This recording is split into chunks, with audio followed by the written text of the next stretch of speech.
તમે જ્યારે પણ કોઈ સેવા કરો, જપ કરો, સ્મરણ કરો, આજે નહીં તો કાલે તમારો ઉદ્ધાર નિશ્ચિત છે. તતો નિશ્ચિંતતામ વ્રજેત.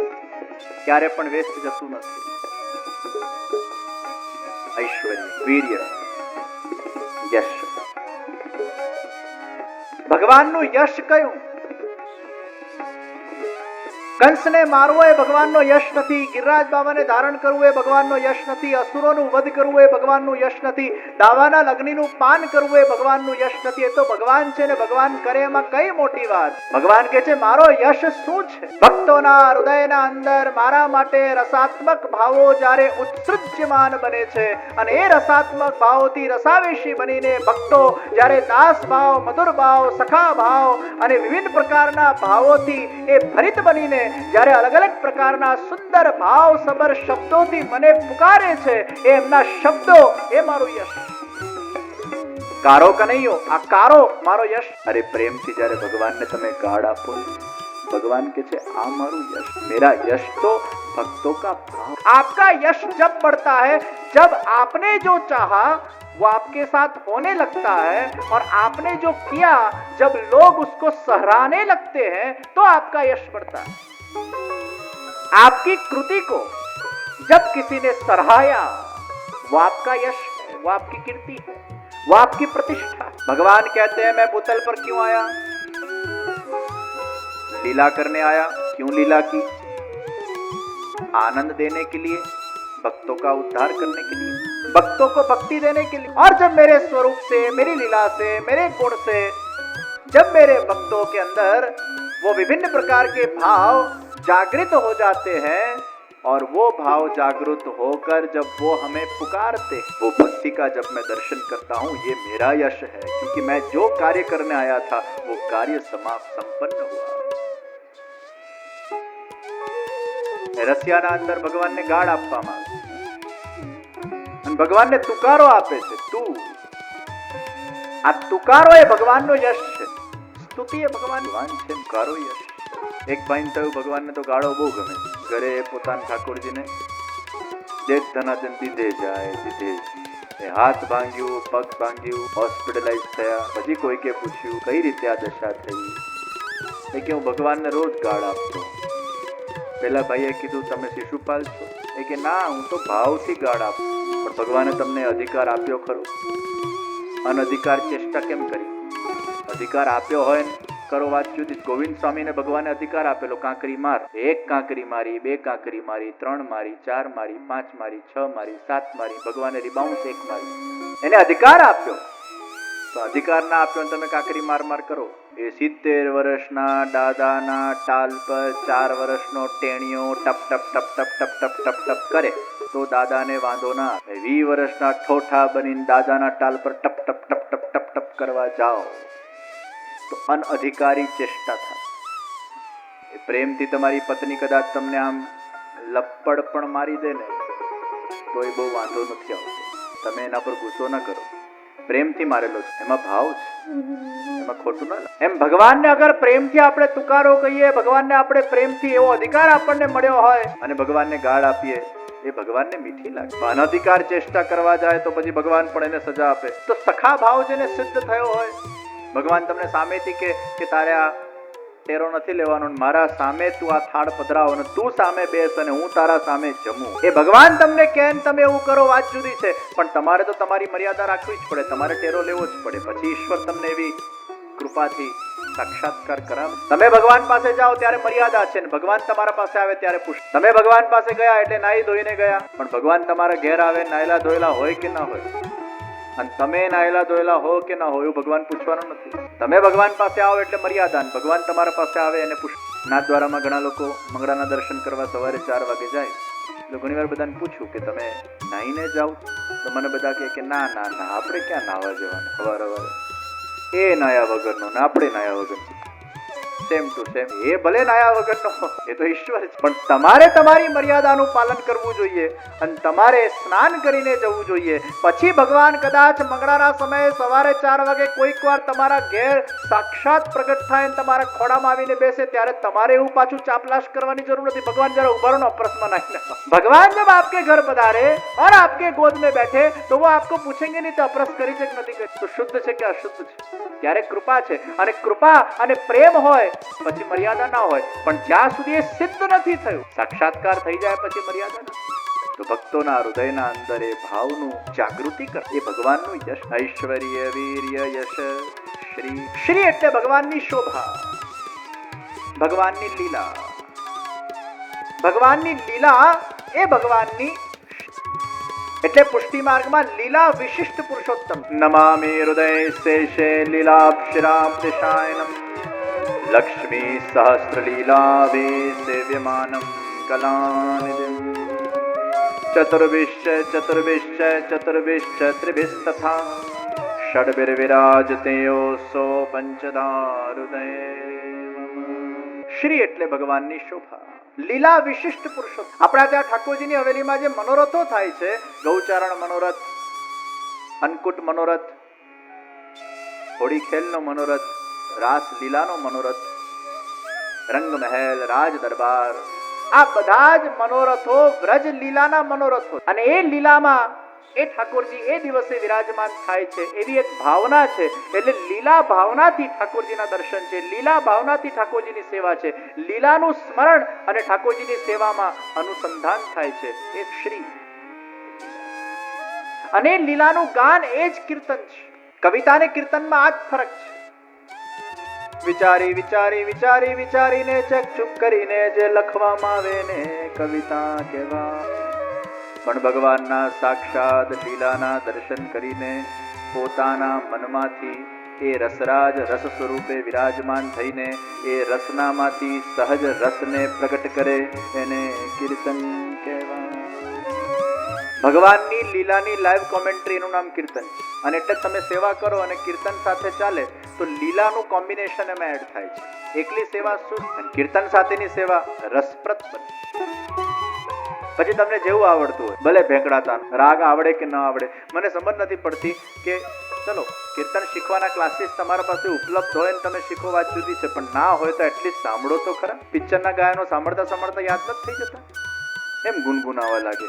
કોઈ શીખવા ગયો પિક્ચરના સોંગ, આ વિશ્વના અંદર કોઈ પણ વ્યક્તિ શીખવા ગયો, સાંભળતા સાંભળતા એને યાદ. એમ કીર્તનો કદાચ શીખવા ના મળે, એને સાંભળ્યા શ્રવણ કરતા કરતા કરતા કરતા સબકોન્શિયસમાં એના સંસ્કાર પડશે અને ક્યાંક ને ક્યાંક એ તમારા મનમાં, તમારા બુદ્ધિમાં, તમારા વાણીમાંથી ખીલવા લાગે. કીર્તન કરતા કરતા સેવા કરશો તો જ સેવાનો આનંદ આવશે. ના આવડે તો બેકગ્રાઉન્ડમાં સીડી ચાલુ કરો, એને ગુનગુનાવતા જાઓ અને તમારું મન નિરુદ્ધ બનશે. અને આમ પણ આ મનુષ્યનો નેચર છે, એનું મન અગર એને કોઈક જગ્યાએ લગાડવું હોય તો એને બેકગ્રાઉન્ડમાં કંઈક સંગીત જોઈશે. સંગીત એ મનને એકાગ્રત કરવા માટે શ્રેષ્ઠ સાધન. અહીંયા બેકગ્રાઉન્ડ ચાલ્યા કરે સારું લાગે છે, એ તમારા મનને એકાગ્રિત રાખે. વક્તા અને શ્રોતા બંનેને સંગીત પકડીને રાખે. પિક્ચર જોતા હોય, હોરર સીન આવે ને જો સંગીત ના હોય તો વિચાર કરો, ડર જ ના લાગે. અડધું તો એનું બેકગ્રાઉન્ડ જ કરાવી દે આપણને, એવું બેકગ્રાઉન્ડ આવે. આમ પેલી ભલે લાંબા દાંત વાળી આવતી હોય પણ એમાંથી એટલો ડર ના લાગે જેટલા એના બેકગ્રાઉન્ડ થી ડર લાગે. એ હોરર સીન ને પણ વધારે હોરર બનાવવા માટે બેકગ્રાઉન્ડ જોઈએ. એ લડાઈનો સીન ચાલતો હોય એમાં પણ બેકગ્રાઉન્ડ આવે, એના વાઇબ્રેશન તમને આમ હલાવી મૂકે. હમણાં લડવું નથી ભાઈ, તો સંગીતમાં એ તાકાત છે. બેકગ્રાઉન્ડ ચાલ, તમારું મન એક જગ્યાએ એકાગ્રત રાખે. એટલે કહેવામાં આવ્યું કે સેવા કરતી વખતે અને દર્શન કરતી વખતે તમે ઠાકોરજીને જગાડો અને તમે મંગળાનું પદ ગાઈને જગાડો, યમુનાજીના પદ ગાઈને જગાડો, એમાં જોડાણ થશે. પણ જો કીર્તન વગર જગાડશો તો એને ઘણીવાર જગાડતા ઊંઘ ના આવી જાય તો સારી. આમે જપ કરતા કરતા એને ઊંઘ આવી જ જાય. ઘણીવાર કથા સાંભળતા સાંભળતા ઊંઘ આવી જાય. મને એક જણાએ કીધું કે જે આપની કથામાં મને ઊંઘ બહુ આવે છે. મેં એને કીધું બહુ સારી વાત કહેવાય. લોકોને ગોળીઓ ખાઈ ખાઈને ઊંઘ નથી આવતી, અને તને કથામાં ઊંઘ આવતી હોય તો અમારા કથાની સફળતા કહેવાય. મન શાંત તો થયું. અને આવું બધું બેકગ્રાઉન્ડ વાગતું હોય ને ચાલતું હોય ને આમ રિલેક્સિંગ વાતાવરણ હોય અને પછી આમ ઠંડા દિમાગથી બધા વિકારોને કાઢીને, બધી તકલીફોને ભૂલીને, બધા દુઃખોને ભૂલીને, સંસારથી અલિપ્ત થઈને એ 2 કે 3 કલાક આપણે એક વાતાવરણમાં જ્યારે બેઠા હોઈએ અને એમાં આમ શાંત ચિત્ત થઈ ગયું હોય, મન એકદમ નિર્દોષ બની ગયું હોય અને પછી કથા આમ ધીમી ધીમી ચાલતી હોય ને એમાં ક્યાં એ જોકું આવે. અને પ્લીઝ જોકું કદાચ કોઈને આવી ગયું હોય ને તો બાજુવાળા ઉઠાડતા એને એ સાઉન્ડ સ્લીપમાં એ સંસ્કાર પ્રાપ્ત કરી રહ્યો છે. કારણ કે તમે કથા જાગતા સાંભળો કે ઊંઘતા સાંભળો, એ શબ્દો તમારા અંદર જઈ રહ્યા છે. એટલે જ કીર્તન પણ જાગતા સાંભળો કે ઊંઘતા સાંભળો, ભજન પણ જાગતા સાંભળો ઊંઘતા સાંભળો, સંસ્કાર પડી રહ્યો છે. તો સંગીત તમારા મનને જોડે છે.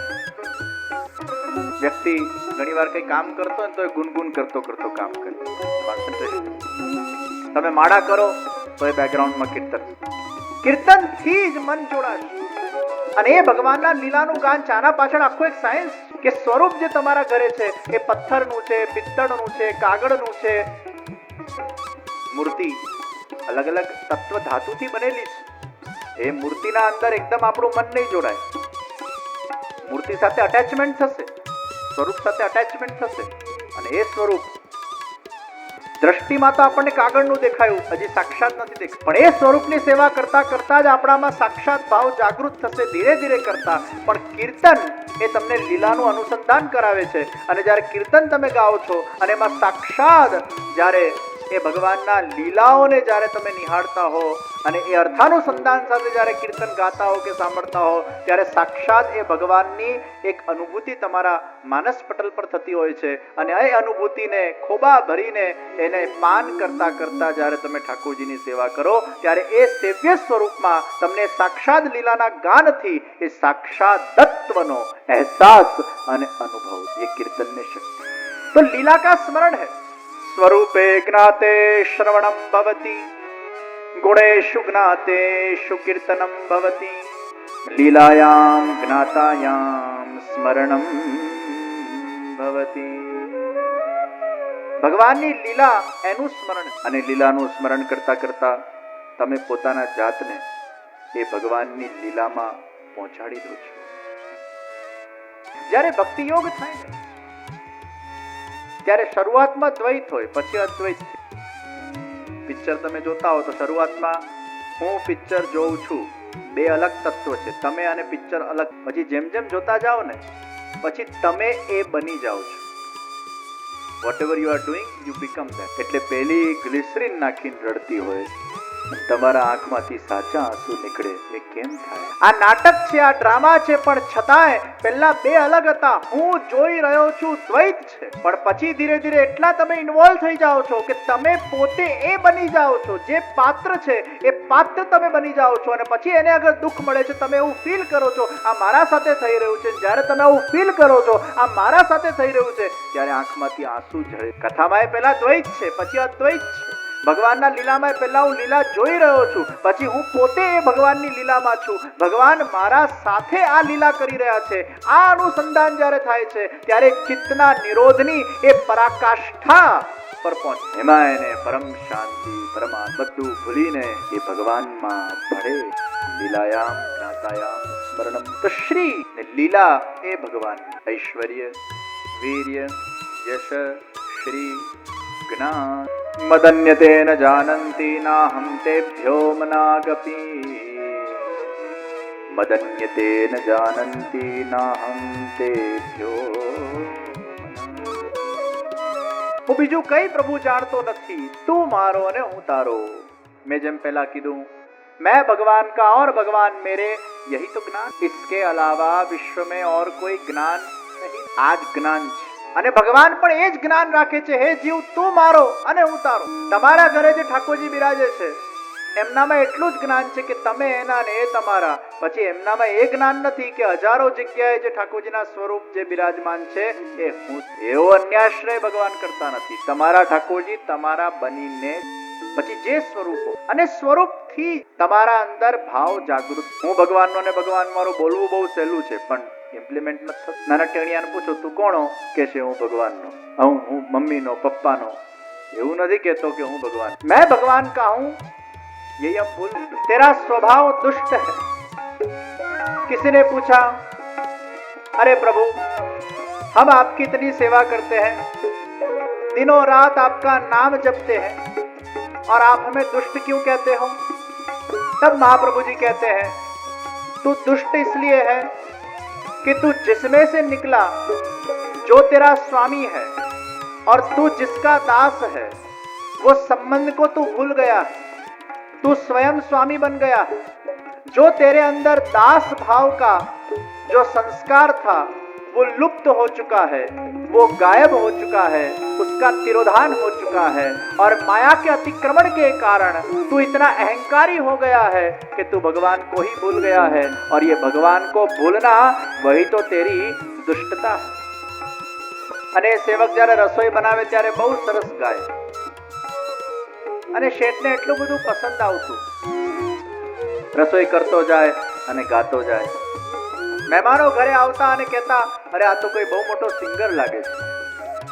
શેઠજી કહેતા, ના ના, સિંગર વિંગર કઈ નથી, આ તો મારો રસોઈયો છે, એ તો ગાય છે.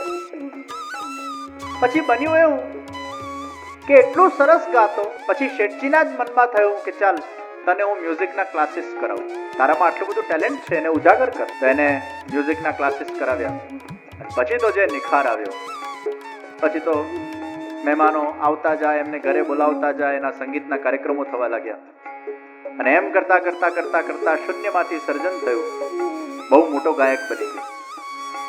હવે શેઠજી પાસે આવ્યો, મહારાજ આપે જે મને તાલીમ અપાવડાવી અને પછી જે મેં ઘરે ઘરે કાર્યક્રમો કર્યા, હવે બધા લોકો મને બોલાવે છે, હું શું કરું? હું આપની રસોઈ કરું કે કાર્યક્રમ કરું? એટલે પછી શેઠજી કીધું, વાંધો નહીં, તારું કેરિયર બનતું હોય, તું આગળ વધતો હોય, એમાં હું રાજી છું, પણ જ્યારે મને જરૂર પડે તું મારા પાસે પાછો આવી જજે. જ્યારે હું તને બોલાવું ત્યારે મને નકારતો નહીં. વચન આપીને નીકળ્યો. પછી તો વર્ષોના વર્ષો વીતવા લાગ્યા. એટલા મોટા ગાયક બની ગયા, વાહ વાહ થવા લાગી. અને ગાયક શેઠજીને પછી ભૂલી ગયા કે જેની બદौलत આ ગાયક હું બન્યો.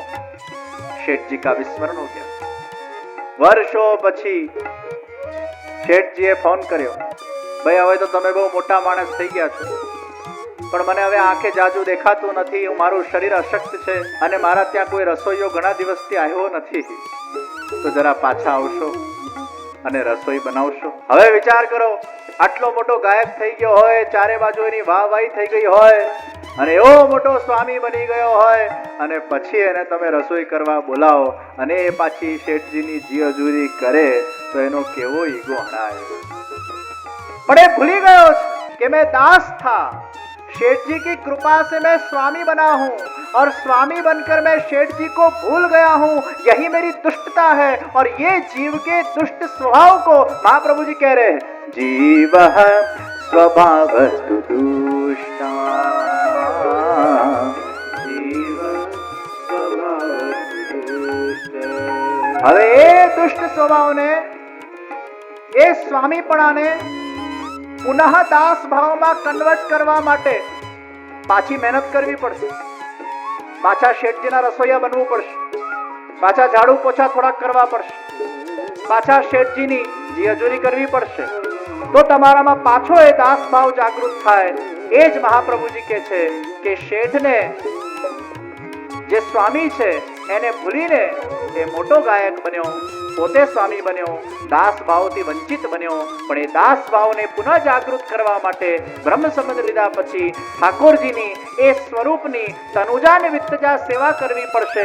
એ ભગવાનના સામે માથું ઝુકાવવું પડશે, ભગવાનને જગાડીને, ભગવાનને સ્નાન કરાવીને, ભોગ ધરીને ભગવાનની સેવા કરવી પડશે, ભગવાનના ઝાડુ પોછા કરવા પડશે. અને એ ભગવાનના સામે જ્યારે આપણે ભગવાનના સેવક બનીએ, ભલે દુનિયા માટે આપણે VIP હોઈએ, દુનિયા માટે આપણે સ્વામી હોઈએ, દુનિયા માટે આપણે પ્રતિષ્ઠિત વ્યક્તિ હોઈએ, પણ આપણા ઠાકોરજીના સામે જ્યારે આપણે એમના દાસ બનીને, એમના સેવક બનીને એ તનુજા વિત્તજા સેવા જ્યારે આપણે કરીએ કરીએ છીએ ત્યારે એ સેવા કરતા કરતા કરતા કરતા એ અહંકાર ઘસાય, અને જેમ જેમ અહંકાર ઘસાય એ દાસ ભાવમાં ડાયલ્યુટ થાય, અને ત્યારે જેને આપણો મૂળ સ્વભાવ આપણે પાછા લાવીએ ત્યારે જ્ઞાનની પ્રાપ્તિ થાય. તું મારો અને હું તારો.